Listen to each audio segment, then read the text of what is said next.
So, this is today. Today is yesterday, and tomorrow is also today. You traveled through time to the present. Yes. Yeah, I don't think you get how time travel works. It's like we're stuck. You know, like a needle on a scratch record. I wake up every day right here, right in Punxsutawney, and it's always February 2nd. It's one of those infinite time loop situations you might have heard about. It's a thing where the same day keeps happening. Time.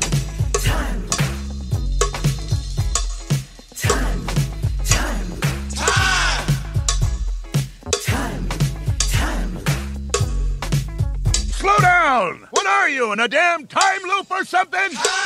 Von Franz, 1980, states that redemption in fairy tales should not be viewed as having religious connotations, but has to do with becoming restored after having been cursed. Such fairy tales do not dwell on the problem, but on the redemption process, making them relevant in therapy and healing. The process is reminiscent of Phil Connor's situation, which is never overtly explained. His story focusing on his process of recovering his humanness and fellow feeling, which appears to lead his curse being lifted. Banesh, 2011. And that's the start of Groundhog Day Project Day 226, dated March 16th, 2014. Maybe it's not a curse. I'm going to read this one because I was going to read you the scene with Stephanie. I believe the entirety of that scene is in this blog entry, along with a little bit of stuff you heard last week and some commentary I wrote in 2014 and almost to the day. Ooh. I think this episode's coming out on it's Friday the 16th? Oh, Saturday's the 16th, so tomorrow. A decade ago tomorrow. Anyway, let's continue. In that second revision, Phil is not self-cursed. He is specifically cursed by Stephanie decastro. That's not accurate? Wait, is that in the second revision? Oh my god, I have to check. It is. Oh my god. How did I forget this? For some reason I thought the only way I saw this scene was in Ruben's book. That's interesting that's in the second revision and not a later one. If it'd been in one of the revisions, I would assume the third or even the final, like they were putting it in to appease producers with no intention to film it. Anyway, where am I? Phil is not self-cursed, he is specifically cursed by Stephanie decastro. And that would have made better narrative sense if she had, I don't know, been in the film after the time loop was in place rather than her 2 scenes early on and then no mention whatsoever later. But neither Ruben nor Ramis wanted to explain the time loop anyway. Stephanie only existed to prove to the studio they could explain the time loop. Ramis has stated, I've seen it in a few places but don't have a specific source handy, they never intended to film it. And it's good because the scene is, well, silly. The scene between Phil and Stephanie is only somewhat silly. But the curse scene is just bad. First of all, the screenplay describes Stephanie like this. There is something vaguely off-center about this woman, not quite fatal attraction, but still a little scary. She interrupts Phil's phone conversation with a guy from CBS, acting like a shrill stereotype more than a character. Stephanie, bitterly, I just want to know one thing. Did I do something wrong, or are you just tired of me, or what? I have to know. After getting off the phone, Phil responds. Phil, kindly, you didn't do anything wrong, Stephanie, and I'm not tired of you. It's just that I don't have time for a real relationship right now. I told you that the first time we went out. Thing is, if Phil is actually talking to someone from CBS in this draft, and the parenthetical there said he was speaking kindly, he's actually not to blame here. At all. And that is problematic for the representation of Stephanie in feminist terms, in characterization terms, not to mention in terms of her role in the plot. Stephanie, getting close. Everybody says that at the beginning of a relationship. Phil, gently pushing her away. I'm different. I really mean it. Things are really starting to move for me now. I'm not going to be doing the weather for the rest of my life. I was just talking to the CBS guy about a network job. I want that. This is just the beginning for me. I can't waste any more time. Stephanie, are you saying our relationship was a waste of time? Phil, our relationship? We went out a total of 4 times, and only twice did anything happen. It was fun, but I don't see that as a big commitment. Stephanie, closing in again. I had our charts done. My astrologer says we're extremely compatible. There may even be some past lives involvement here. So, Stephanie's a flake, and a crazy flake. Keep in mind this is her introduction, and she will only get one more scene. Phil's next line is pretty funny, though. Phil, see? So we've already done this. Let's move on. Next case. Stephanie, you know what's wrong with you, Phil? You're selfish. You don't have time for anyone but yourself. Which he told her up front, apparently. I could certainly make a case for blaming Phil as well here, but I think this scene is problematic because it lessens his blame. It makes him less of a jerk and more potentially a victim. And the film version works better because we can easily assume it is all his fault. God or the universe or whatever has cursed him because he's a selfish jerk who really does have time, because he likely doesn't have a possible job lined up at CBS, but chooses to waste it on shallow encounters and rude remarks. Phil responds, again. Phil, that's what I'm trying to tell you. You don't want to be with me. You can do better. Look, Stephanie, if I ever said or did anything to mislead you, I'm sorry for that, but right now, I have to do this groundhog thing, and I don't have a handle on it yet. He throws some papers and his date book into a briefcase and puts on his jacket. Phil continued, I'll tell you what. I'm going to do some serious thinking while I'm in Punxsutawney, okay? He pats her on the shoulder and brushes past her, leaving her standing there with a malevolent look on her face. The problems. A. Phil apologizes, which lessens the argument that he is at fault here.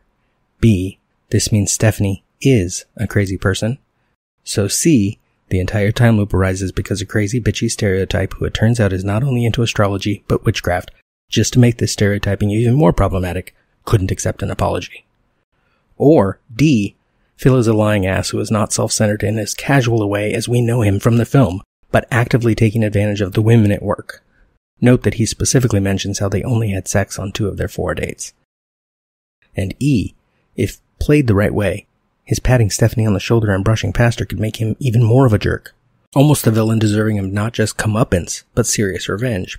But then F. Stephanie has that malevolent look, so we're supposed to see her as unhinged.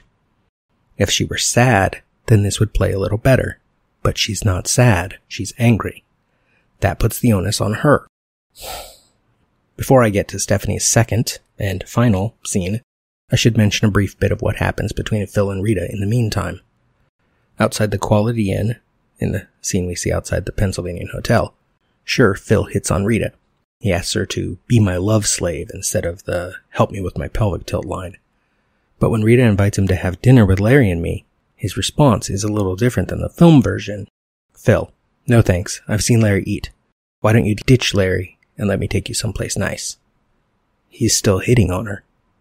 Rita, you mean like a date? Phil, yeah. Rita, oh, no. Here's where it gets interesting. Phil, okay, I get it. You're a little intimidated by me. You're all excited about the shoot tomorrow. You want everything to go just perfect. I understand. You just get some sleep. Tomorrow will be great. This bit of dialogue could probably be played sarcastically by the likes of Bill Murray, but it could also be played sincerely. It's written sincerely. There's no parenthetical about his tone, so I read it and I think he's actually being not only helpful, but supportive.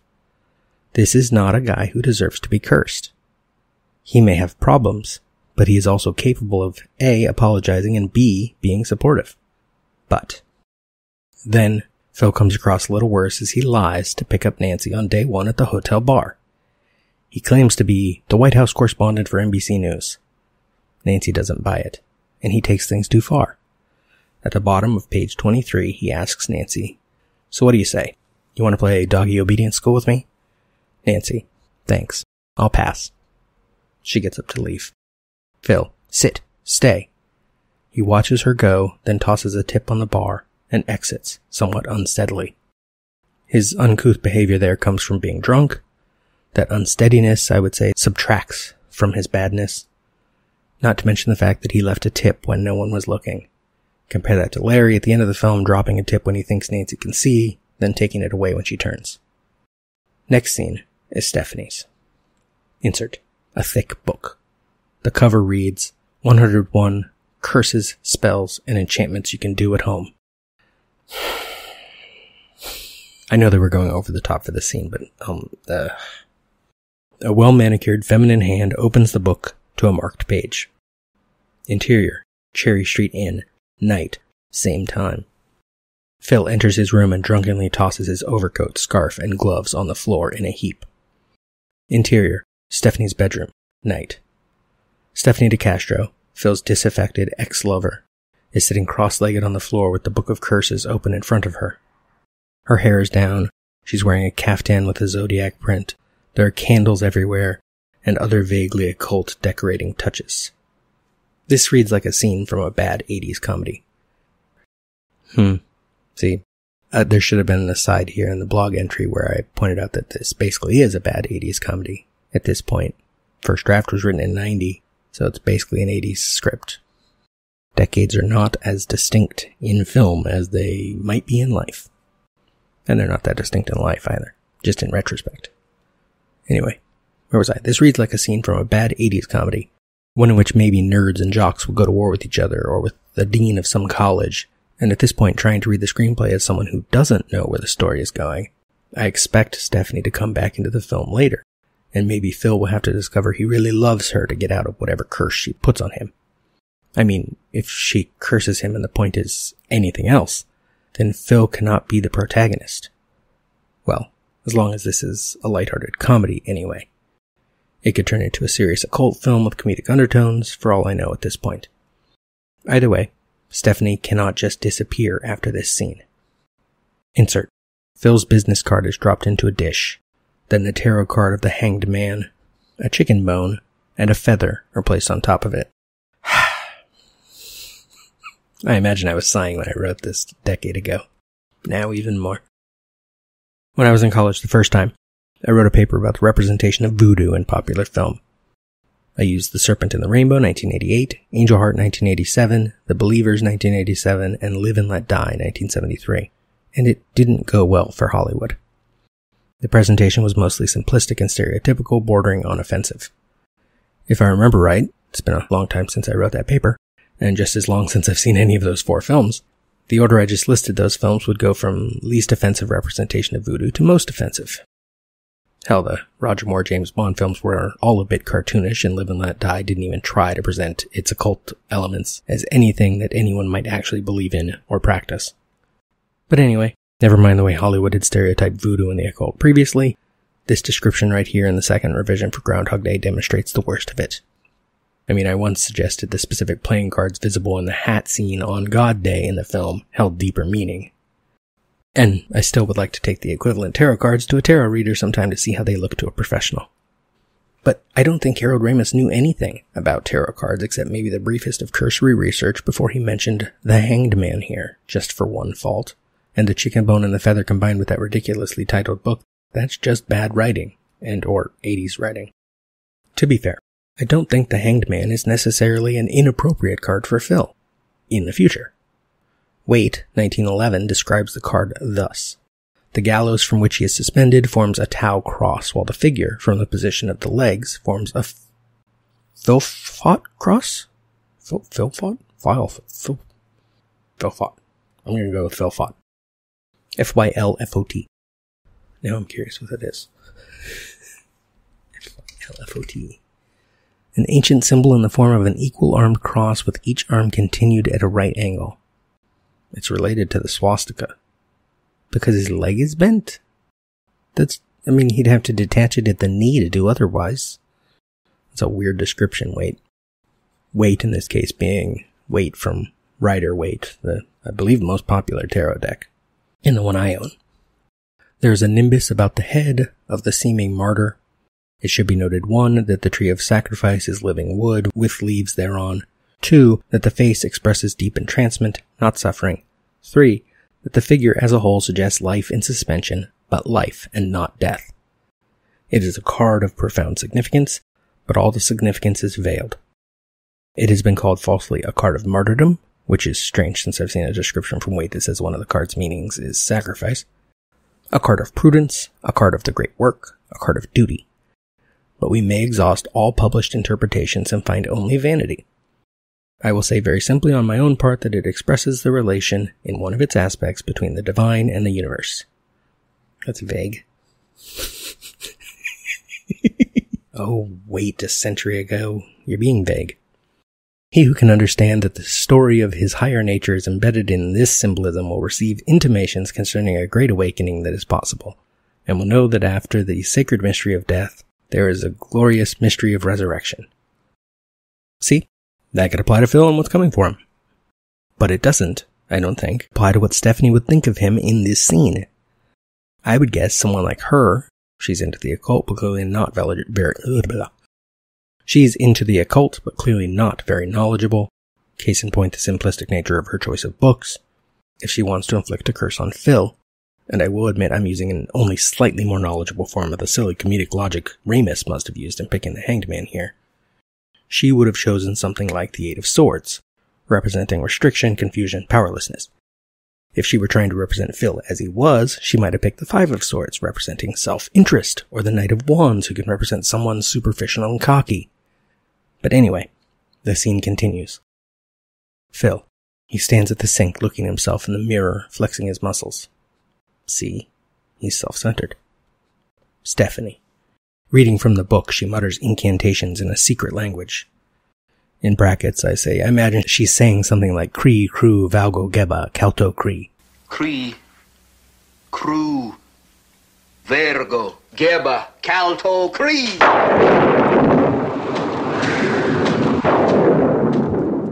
Bonus points to me if I got that right, and bonus points to you, dear reader, if you get the reference. And listener, I probably threw in the clip, so whatever. Enjoy. That doesn't mean you'll recognize it, but if you do, good for you. Then she sprinkles some powder on the plate. Brackets. A moment ago it was just a dish, that's lazy writing. Then a few drops of oil. Then she makes a few passes over it with her hands, and much to her surprise, the contents of the plate spontaneously combust. My problem here, aside from the simplistic representation of witchcraft, is that Stephanie is surprised by the flames. I would assume she'd expect that. Hell, it seems like exactly what she was going for. Phil. As he crosses to the bed, he accidentally knocks over the suitcase stand, spilling his clothes onto the floor. That his stuff is not all over the floor would be the third loop marker for the audience then, in this version of the story, after the DJs and what he's wearing. See below. He contemplates picking them up for a moment, decides to leave them there, and flops down on the bed. He lies there looking up at the ceiling until the room starts to spin around, then he closes his eyes and quickly drops off to sleep, still fully clothed. There's the second loop marker. Also, the spinning room could really be Phil's experience from drunkenness or from the curse activating. Stephanie. To complete the spell, she picks up a broken wristwatch and drips it into the fire. I assume that's a typo and it's supposed to be drops. Is that my typo or Ruben's? Ramus's. Who wrote this scene? It's drops. My typo. Oops. Insert. Phil's business card, the Hanged Man, and the broken watch. Not sure about the chicken bone or the feather. That was brackets. In flames. The watch crystal is cracked and the hands are frozen at 5:59.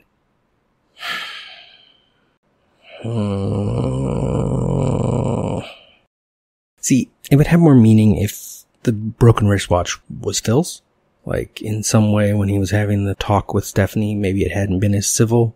He was a little flamboyant and somehow his watch was broken. Like there was an argument.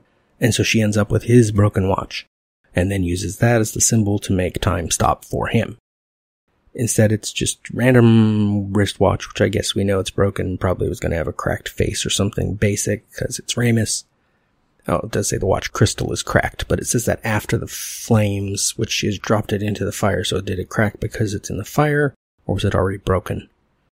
Also, if we're watching long enough for it to be cracked, it's going to get blackened first, and it's going to take forever. This is a mess. This whole scene is a mess. Today's reason to repeat a day forever, to write a film that deals with the occult in more realistic, less offensive terms. And yes, this is coming from an atheist. That's the entry. Just so you know, from the watch crystal is cracked and the hands are frozen at 5:59, the script says dissolve to close-up clock. The digital clock radio changes from 5:59 to 6 a.m. The radio comes on, playing the end of the Sonny and Cher hit, I Got You, Babe, just as it did the day before. Interior, Phil's room, dawn. Phil sits up in bed, quickly alert, and looks around the room. Something is wrong. He's wearing pajamas, his suit is once again hanging neatly on the closet door, and his suitcase is back on its stand at the foot of the bed. Again, neatly packed. I still gotta nitpick this part too, because if he was so drunk that he fell asleep, dressed, and knocked all the stuff down, he might not even remember having knocked it down. He might not remember falling asleep, dressed, and he might not be as shocked by this stuff being neat.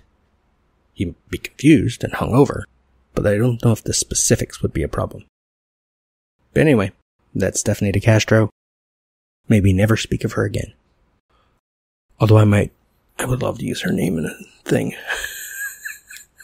See, she's into witchcraft. She's not psychic. Well, I could have someone into witchcraft. She could be in Death, Part 2. Although the listeners to this show probably don't know what that is. That's because you don't listen to the first syllable. You should. Anyway, next time I guess we'll finally get to minute 3. I love this format.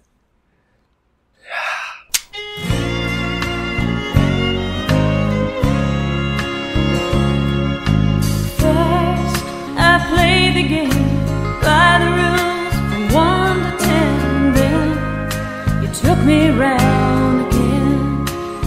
I think I have traveled through time.